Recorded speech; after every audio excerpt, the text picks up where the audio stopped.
एकता के बारे में और जहां जहां नीतीश कुमार जी गए हैं, सभी दलों ने, सभी नेताओं ने पूरे विपक्ष की एकता का समर्थन किया है। आरसीपी सिंह जब उनके एजेंट के रूप में काम कर रहे थे तो कुछ गड़बड़ करना चाहते थे।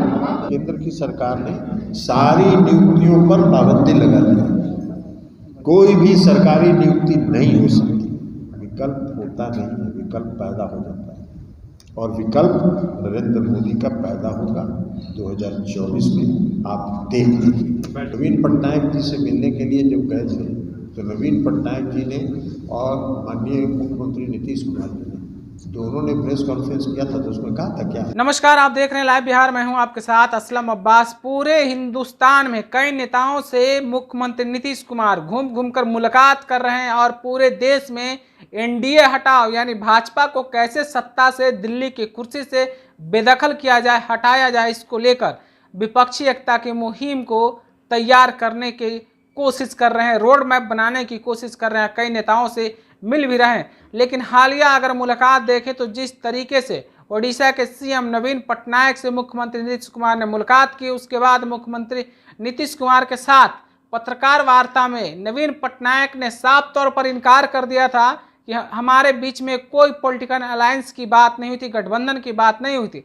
लेकिन एक दिन बाद, ठीक एक दिन मुलाकात के बाद नवीन पटनायक की मुलाकात प्रधानमंत्री नरेंद्र मोदी से होती है और फिर उस पर नवीन पटनायक का यह बयान आना कि मौजूदा समय में देश में कहीं से भी तीसरे फ्रंट की कोई शंका नहीं है, कोई गुजारिश नहीं है, कहीं से संभावना नहीं है। लेकिन पटना में प्रेस वार्ता के दौरान नीतीश कुमार के खास जदयू के राष्ट्रीय अध्यक्ष ललन सिंह बोल रहे हैं कि नवीन पटनायक से हम लोग तो पॉलिटिकल बात ही नहीं किए थे। तो आप समझ सकते हैं कि क्या नीतीश कुमार को नवीन पटनायक ने गच्चा दे दिया है, या कहें कि नीतीश कुमार के चेहरा को मानने और सुनने के लिए कोई तैयार नहीं है।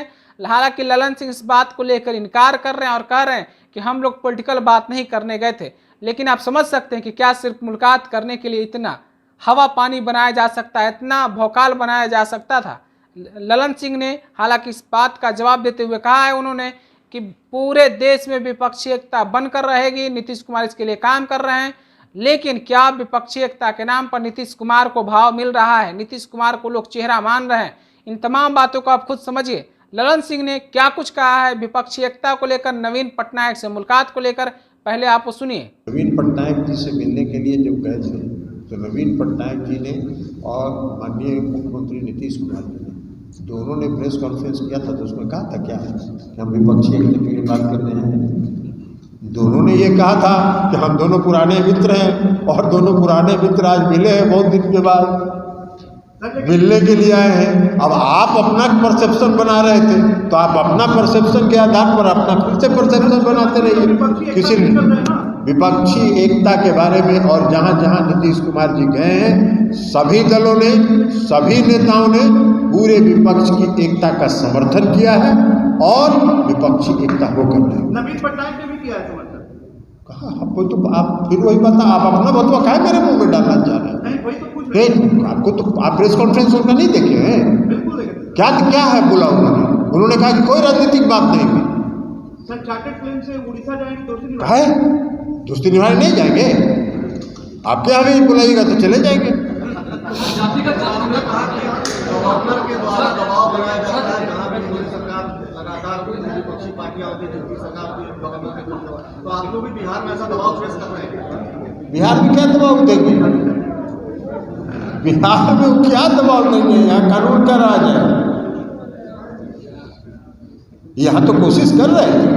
आरसीपी सिंह जब उनके एजेंट के रूप में काम कर रहे थे तो कुछ गड़बड़ करना चाहते थे, तो गड़बड़ करना चाहते थे, उसके पहले उनका गड़बड़ हो गया, महागठबंधन फिर से बन गया, 7 पार्टियों का गठबंधन बन गया, वहाँ फेल कर गए, महाराष्ट्र में सक्सीड कर गए, महाराष्ट्र में उनको सफलता मिल गई और उसी को सुप्रीम कोर्ट ने आज फर्म किया है कि जो महाराष्ट्र में हुआ था वो गड़बड़ हुआ था। नरेंद्र मोदी का विकल्प नहीं कहा, वो बोलते हैं कि उनका विकल्प ही कहाँ है? विकल्प किसी देश का होता है, किसी व्यक्ति का होता है। विकल्प नरेंद्र मोदी को इस देश की जनता ने जब 2014 में चुना था, क्या वादा किया था? 2 करोड़ लोगों को प्रति वर्ष रोजगार देगा। तो तो 2014 से आज हो गया 9 साल हो गया ना, तो 18 करोड़ लोगों को तो रोजगार मिलना चाहिए। तो आप भी तो पोर्टल चलाते हैं, जरा पता करिए। केंद्र की सरकार ने सारी नियुक्तियों पर पाबंदी लगा दी, कोई भी सरकारी नियुक्ति नहीं हो सकती। तो सारी पाबंदी जब नियुक्ति पर तो 13 जो 9 दूना 18 करोड़ लोगों को रोजगार कहाँ मिला? तो उसमें कोई विकल्प था क्या? विकल्प होता नहीं है, विकल्प पैदा हो जाता है। और विकल्प नरेंद्र मोदी का पैदा होगा 2024 में, आप देख लीजिए। अभी सभी नेताओं से, सभी दलों से बातचीत हो गई। अब बात करेंगे माननीय मुख्यमंत्री जी, सभी पार्टियों से बात करके कोई तिथि तय करेंगे, और तिथि तय करने के बाद सबकी सहमति से कोई बैठक होगी और हो गया। इनका मुख्यमंत्री जी का आंध्र प्रदेश के में तमिलनाडु सब जाने का विकास करते हैं क्या ना, हो गया। देखिए जातीय, तो आपने ललन सिंह को सुना है वो किस तरीके से अब भी नवीन पटनायक के फटकार लगाने के बाद भी वो कह रहे हैं कि पूरे देश में विपक्ष एकजुट होने जा रही है। 2024 में नरेंद्र मोदी को सत्ता से बेदखल कर देंगे, सत्ता से हटा देंगे।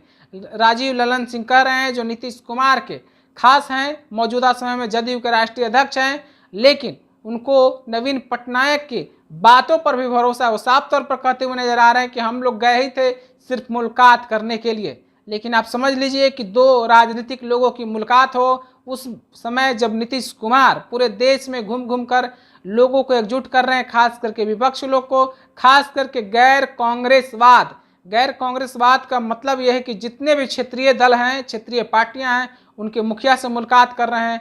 तो आप समझ सकते हैं कि ललन सिंह का यह बयान कहीं ना कहीं नीतीश कुमार के जो पक्ष में या विपक्ष के तरफ से जो आरोप लग रहा है, या कहें कि फिर भाजपा जिस तरीके से लगातार ये बात बोल रही है कि नीतीश कुमार पूरे देश में सैर सपाटा कर रहे हैं, नाश्ता कर रहे हैं, चाय कर रहे हैं, शायद उस पर मुहर लगती हुई दिख रही है। लेकिन ललन सिंह के बयान के बारे में आप अपनी कमेंट हमें ज़रूर पहुंचाइए। इसी तरह की दूसरी खबर को देखने के लिए आप हमारे साथ बने रहें। आपका बहुत बहुत शुक्रिया। लाइव बिहार YouTube पर सब्सक्राइब और Facebook पर लाइक जरूर करें।